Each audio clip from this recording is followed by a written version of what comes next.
Morning বন্ধুরা, তোমাদের পছন্দের ধারাবাহিক রোশনাইয়ের আজকের পর্বের রিভিউ নিয়ে আমি পৌঁছে গেছি তোমাদের সামনে। বাংলা সিরিয়াল সমাচারে তোমাদের সবাইকে স্বাগত জানিয়ে আজকের পর্বের রিভিউ আমি শুরু করছি। তো শুরুতে আমরা দেখতে পাচ্ছি জাহ্নবী তো প্ল্যান করেছে আদিত্য কাপুরকে ডাকবে। তো যদি রোশনাইয়ের এই ক্রাইসিসটার ব্যাপারে না জেনে থাকে তাও নাকি এই ক্রাইসিসটার কথা জানিয়ে ডাকবে। তনুশ্রী বলছে, আদিত্য কাপুর কি বাচ্চা নাকি? এখানে এসেও কী করবে? রোশনাই যদি ওর সাথে যেতে না চায়, যদি বলে যাবে না, তখন রোশনাইকে কি টানতে টানতে নিয়ে যাবে নাকি? গরিমাও বলছে, ও একজন বড় হিরো, ও কেন আসবে? আর আসলেও ও কেন এরকমটা করবে?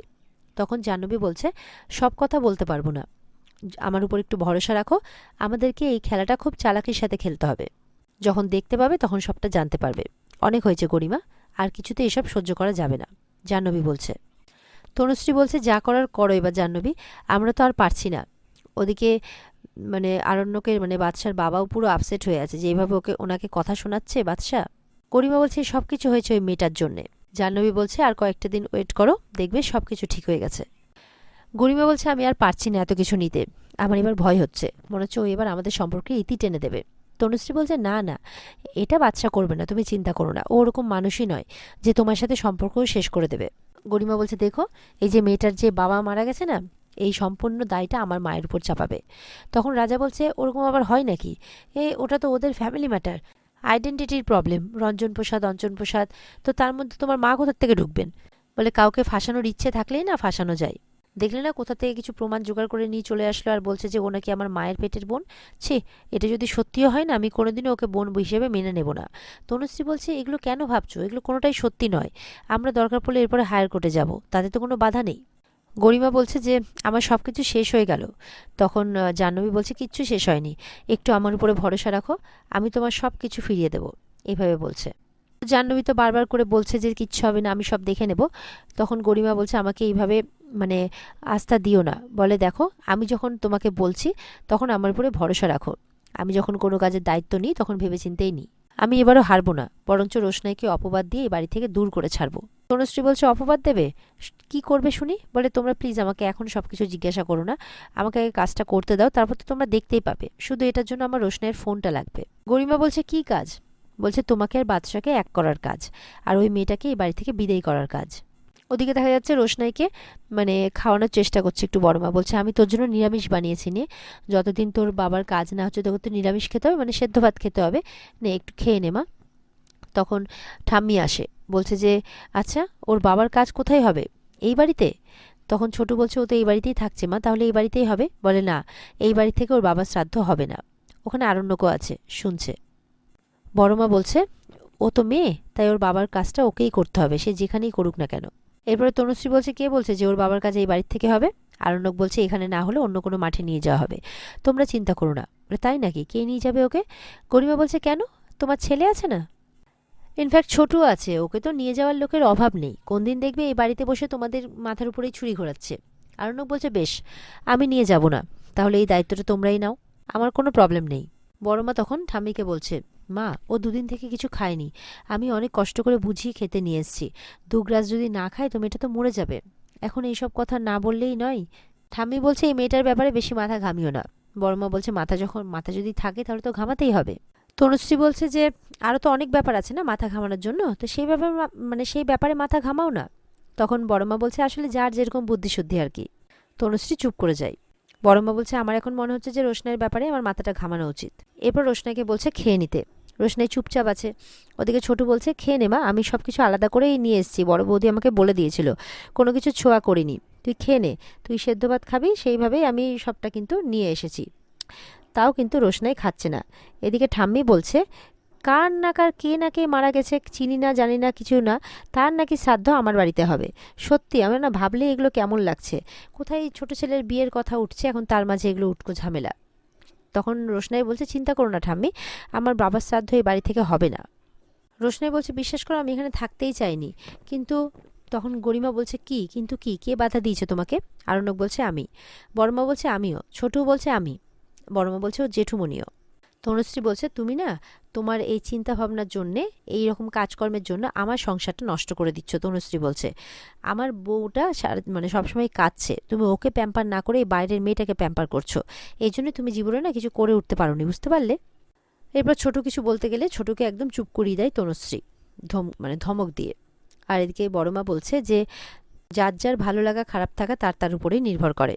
বড়মা বলছে, আমি তো ভাবতে অবাক হচ্ছি যে রোশনার মতো একটা বাচ্চা মেয়ে, আহ, তারা তোদের মতো এত পাওয়ারফুল, এত কিছুকে, তোদের মতো যাদের এত ক্ষমতা, অনেক শক্তি, অনেক দূর হাত, তারা ওর সাথে পেরে উঠছিস না। ঠামি বলছে, এত তর্ক করছে কেন বড় বৌমা? কেউ যখন চাইছে না, তুমি সবার বিরুদ্ধে গিয়ে কথা বলছো কেন?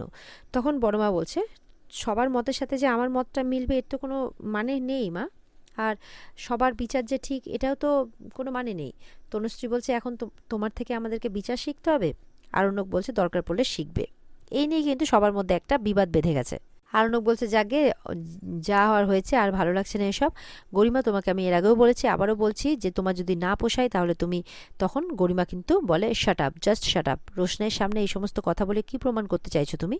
ছোট বলছে গরিমাকে, উফ, আস্তে আস্তে, অশান্তি করো না। বলে, আমি অশান্তি করছি তোমাদের বাড়িতে? তোমাদের বাড়ির ছেলে আমাকে আলটিমেটাম দিচ্ছে, আমাকে বলছে যে ওর সাথে যদি না পোষায় তাহলে চলে যেতে। তো রোশনাইকে সমানে বাইরের মেয়ে বাইরের মেয়ে বলে যাচ্ছে। তখন ছোট বলছে, কাকে বাইরের মেয়ে বলছো? ওকে তুমি কেন বাইরের মেয়ে বলছো? আর ওকে তো আমরাও নিয়ে এসেছি, তো একা শুধু বাদশাকে বলে যাচ্ছ কেন? আমিও তো প্রেজেন্ট আছি, কই আমাকে তো একটা কথা বলছো না? সব দোষ বাদশার উপরে দিচ্ছ কেন? তখন বড় মা বলছে, তুমি যাকে বাইরের মেয়ে বলছো, তুমিও তো বাইরের মেয়ে গরিমা, তাহলে তোমরা দুজনেই তো একই মায়ের পেটের বোন। গরিমা বলছে, শোনো, আমি না এটা বিশ্বাস করি না যে ও আমার মায়ের পেটের বোন, এটা ডাহা মিথ্যে কথা। গরিমা বলছে, কে মায়ের পেটের বোন? ওকে আমার বোন বলতে লজ্জা করে, আমি এটা মানি না। রোশনাই বলছে, এটাই যাতে সত্যি হয় গরিমা দিদি, আমাকে যাতে এই পরিচয় নিয়ে না যেতে হয় যে আমি সুরঙ্গমা মুখার্জির মেয়ে। এই কথা হতে হতে আরণ্যক বলছে, শোনো রোশনাই, কিছু কিছু জিনিসকে ইগনোর করতে শেখো।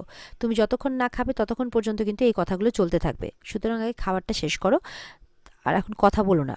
এরপরে কিন্তু কথাবার্তা হতে হতে মিনি সেখানে আসে। মিনি এসে বলছে, রোশনাইকে এসে জড়িয়ে ধরে, রোশনাই করে বলছে, আমি শুনলাম তোর বাবা নাকি মারা গেছে, আমাকে কেউ এই খবরটা জানায়নি, জানিস তো? আমি পাওয়া মাত্রই না এখানে ছুটে এসেছি। তুই খেয়ে নে, তুই খাচ্ছিস না কেন? তুই খেয়ে নে, নে আমি তোকে খাইয়ে দিচ্ছি, নে। দেখ, আমি কতদিন পর আসলাম, আমি তোর সাথে দেখা করতে এসেছি, খেয়ে নে। বলছে, লালনটা ভাগ্যিস আমাকে নিয়ে এলো, বলছে তুই নাকি কোনো খাওয়া দাওয়াই করছিস না। জাহ্নবী বলছে, এই যে এলেন, যত সব নাটক। গরিমা, চলো ওপরে চলো, এখানে দাঁড়িয়ে থেকে কোনো লাভ নেই। মিনি বলছে, হ্যাঁ বাপু, চলে যাও এখান থেকে, এখানে থাকলেই তো খালি কুটকাচালি করবে, আর সাথে করে নয় ব্যাকামুখীটাকেও নিয়ে যাও। লালন মিনিকে থামালে মিনি বলছে, কি মিনি? হ্যাঁ, কি মিনি? এরকম বাজে কথা বলছে কেন আমাকে? আমি কি এখানে রোজ আসি? আজকে একটু বাড়িতে এসছে, রোমনি আমাকে সবাই মিলে বলতে শুরু করেছে। আচ্ছা, এটা তো আমারও বাড়ি, হ্যাঁ, এখানে আমার মা থাকে, বাবা থাকে, এটা তো আমারও বাড়ি, আমার ঠাম্মি থাকে, ছোট থাকে। কি গো, তোমরা দেখতে পাচ্ছ না আমার সাথে কি করছে? ঠাম্মি তো যেন কোনো কিছু দেখতেই পান না, বলছে, মিনি শান্ত হ, শান্ত হ। মিনি ওদিকে রোশনাইকে চুপ করাচ্ছে, এদিকে মিনি খাইয়ে দিচ্ছে। মিনিকে বলছে, মিনি হাত ধুলে না তো? বলে, এই তো এখান থেকে এইটুকুটাই তো বাড়ি, আমি তো হাত ধুয়ে এলাম বাড়ি থেকে। এই বলে মিনি এবার রোশনাইকে খাইয়ে দিচ্ছে। লালন রোশনাইকে বোঝাচ্ছে, এরকম করলে হবে বলো তো? নিজের তো যত্ন খেয়াল নিতে হবে। দেখো, আমারও কাজটা এই মুহূর্তে নেই, মানে চলে গেছে, আমিও এখন চতুর্দিকে এই কাজেরই খোঁজে, আর ওই জন্য এর মাঝে আমি মিনির যত্নটা নিতে পারছি না। আমি চাইছি যে, মানে মিনির গানের দিকটা আর কি, তো আমি চাইছি যে তুমি একটু মিনির দায়িত্বটা নাও, মানে ওর গানের প্রোগ্রাম এলে তুমি ওকে নিয়ে যাবে। আমি জানি রোশনাই, মিনি গান গাইলে যাদের ভালো লাগে তাদের মধ্যে তুমি একজন। তুমি যতদিন এখানে আছো, তুমি একটু মিনির দায়িত্বটা নেবে প্লিজ, নাহলে মিনির প্রোগ্রামটা করা হবে না। মিনি বলছে, আচ্ছা সেসব পরে দেখা যাবে, আগে একটু খাবার তো খাক। এই বলে মিনি খাবার খাইয়ে দিচ্ছে, মিনির হাত থেকে খাবারটা খায় রোশনাই। আরণ্যক দেখে খুশি হয়। বড়মা বলছে, দেখলি এতক্ষণ আমার হাতে খেললি না, যেই মিনি আসলো অমনি ওর হাতে খেলি, তার মানে ওকে তুই সব থেকে বেশি ভালোবাসিস। মিনি বলছে, হ্যাঁ, এটা আবার বলার কি আছে, ও তো আমাকেই সব থেকে বেশি ভালোবাসে। ওদিকে তনুশ্রী বলছে, চলো গরিমা, জাহ্নবী, আমরা ওপরে যাই, এখানে আমাদের থেকে কোনো লাভ নেই। ছোট বলছে, হ্যাঁ তাই বরঞ্চ ভালো হবে, এখানে যা কিছু ঘটছে তোমাদের অত ভালো লাগবে না। বলছে, অবশ্যই। আর ওদিকে গরিমা আবার আরণ্যককে বলছে, কি হলো, মিনি তো খাওয়াচ্ছে রোশনাইকে, তাহলে তুমি চলো, এখানে দাঁড়িয়ে থেকে কি করছো? রোশনাই বলছে, প্লিজ স্যারজি, এখান থেকে যান আপনি, আর আমি এত কথা শুনতে পাচ্ছি না। আরণ্যক বলছে, তুমি বোধহয় বুঝতে পারোনি যে কাকে গুরুত্ব দিতে হবে আর কাকে ইগনোর করতে হবে। যাই হোক, আমি এখান থেকে নড়ছি না, তুমি আগে খাবারটা শেষ করো, তুমি সব খাবে, তারপরে এখান থেকে আমি যাব। ঠাম্মি বলছে, হ্যাঁ হ্যাঁ, সব খাবে, চিন্তা নেই, নিজের মানুষগুলোকে খেয়েছে, এবার এই বাড়ির সব মানুষগুলোকে খাবে, তারপরও চিন্তা হবে। মানে এত বড় বয়স্ক একজন মানুষে উনি এরকম কথা বলছেন। কারণ ঠাম্মিকে কিছু বলতে গেলে বলছে, খবরদার, সবার উপরে গলাবাজি করছো, আমার উপরে করতে আসবে না। রোশনাই বলছে, গরিমা দিদি প্লিজ, আমি এখানে থাকতে আসিনি, বাবার কাজটা হয়ে গেলে আমি চলে যাব, ইনফ্যাক্ট কলকাতা থেকে আমি চলে যাব। তনুশ্রী মনে মনে বলছে, এবার তো তুমি যাবেই, আর দেখো না তোমার যাওয়ার এবার কি ব্যবস্থা করেছে জাহ্নবী, এবার তুমি বুঝবে কত ধানে কত চাল। এদিকে খাওয়া দাওয়ার পর রোশনাই তার ঘরে বসে আছে, তখন আরণ্যক গেছে। আরণ্যক গিয়ে বলছে রোশনাইয়ের পাশে বসে, রোশনাই দেখো, যদি আপত্তি থাকে তাহলে আমরা অন্য কোথাও গিয়ে তোমার বাবার কাজটা করব, আর ঠাম্মি যা বললো ঠাম্মির কথাতে অত গুরুত্ব দিতে হবে না, দরকার পড়লে এই বাড়িতেও করতে পারি। তখন রোশনাই বলছে, স্যারজি প্লিজ, যেই বাড়িতে আমার বাবার অসম্মান হয় সেই বাড়িতে আমি আমার বাবার কাজ করতে পারবো না, প্লিজ আপনি আমাকে ছেড়ে দিন, আমি এবার এখান থেকে যেতে চাই। আরণ্যক বলছে, ছেড়ে দেবো তোমাকে? আমাকে বলো তো কার ভরসাতে তোমাকে ছেড়ে দেবো? রোশনাই আবারও এক কথা বলছে, যদি গরিমা দিদি দেখে নেয় তাহলে কিন্তু আবারও একটা অশান্তি হবে, আপনি প্লিজ এখান থেকে যান। আরণ্যক বলছে, গরিমা দিদি দেখে নিলেও আমার কিছু যায় আসে না, এখন আমি যে সিচুয়েশনের মধ্যে দিয়ে যাচ্ছি সেটাও তোমারও বোঝা উচিত। আরণ্যক বলছে, দেখো রোশনাই, পৃথিবীতে সব সম্পর্ক টেকে না, আমার আর গরিমার সম্পর্কটাও হয়েছে ঠিক সেই রকম, আমি চাই গরিমা নিজের মতো নিজের লাইফ কাটাক, ও ভালো থাকুক। রোশনাই বলছে, সেই মুক্তির কারণটা আমি হতে চাই না স্যারজি, এটা পুরোপুরি আপনাদের পার্সোনাল ব্যাপার, আমি মন থেকে চাই যে আপনারা একসাথে থাকুন, প্লিজ আমাকে এইসবের মধ্যে জড়াবেন না, আমি আর ভাঙন দেখতে চাই না। এই কথাবার্তা হওয়ার মাঝখানে দেখা যাচ্ছে ওদিকে জাহ্নবী ঢুকছিল, আরণ্যককে দেখে চমকে ওঠে পুরো, আর সাইড থেকে শুনতে থাকে। বলছে, আপনাদের সম্পর্ক জোড়া লাগানোর জন্য আমি নিজে দূরে থেকেছি। আরণ্যক বলছে, তাতে কিছু লাভ হয়েছে কি ক্ষতি হয়েছে, তুমি বলো, আমার আর গরিমার সম্পর্কে কিছু কি ভালো হয়েছে আদৌ? দেখো রোশনাই, আমি ডিসাইড করে ফেলেছি, তুমি আমার সঙ্গে থাকো বা না থাকো, গরিমার সাথে আমি আর সম্পর্কটা রাখতে পারবো না, আমি এই সম্পর্ক থেকে মুক্তি চাই। আরণ্যক বলছে, দেখো, আমি মনে এক কথা বলবো মুখে এক কথা বলবো সেটা তো আমার পক্ষে সম্ভব নয় রোশনাই। তো এই কথাবার্তাই চলতে থাকে, আর এখানে আজকের পর্ব শেষ হয়ে যায়। তো বন্ধুরা, এই ছিল আজকের পর্বের রিভিউ, ভালো লেগে থাকলে জানাতে ভুলবে না, আর আমাদের সাথে জুড়তে আমাদের চ্যানেলকে সাবস্ক্রাইব করতেও ভুলবে না। পর্বের বিস্তারিত দেখতে স্টার জলসার পর্দায় চোখ রাখবে। তাহলে ভালো থেকো সবাই, টাটা।